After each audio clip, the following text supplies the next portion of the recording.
Un infant, en aquest cas amb pèrdua auditiva, ha de reunir 4 criteris. Primer és que tingui una pèrdua d'audició en grau, o sigui, una pèrdua que nosaltres diguem tonal. Aquesta pèrdua ha de ser profunda o pregona, que és més de 90 decibels, o una hipocúsia severa, que la quantifiquem entre 71 i 90 decibels, que els audiòfons no li donin el suficientment rendiment.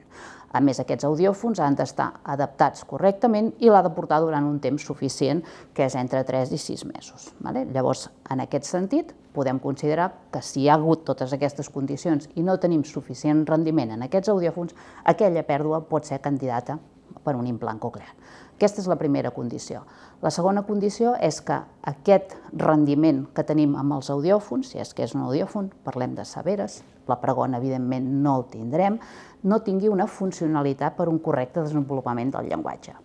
Això és el que anomenem la valoració funcional, que es fa en proves verbals. Quan el nen o en els adults valorem la funcionalitat, ho fem amb una audiometria verbal. O sigui, és una prova de reconeixement de paraules bisíl·labes, de 2 síl·labes, que els han de repetir.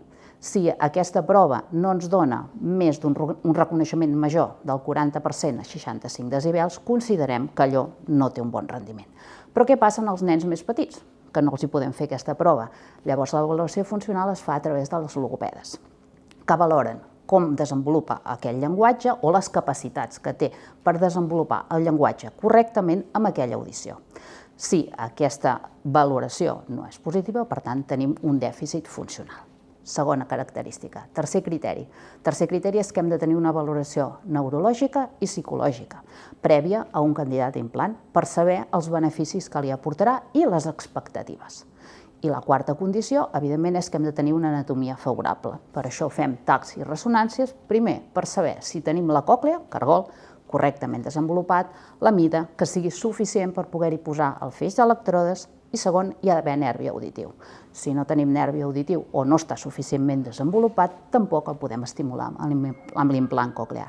Per tant, aquestes 4 característiques les hem de tenir totes per poder valorar la candidatura a implant coclear.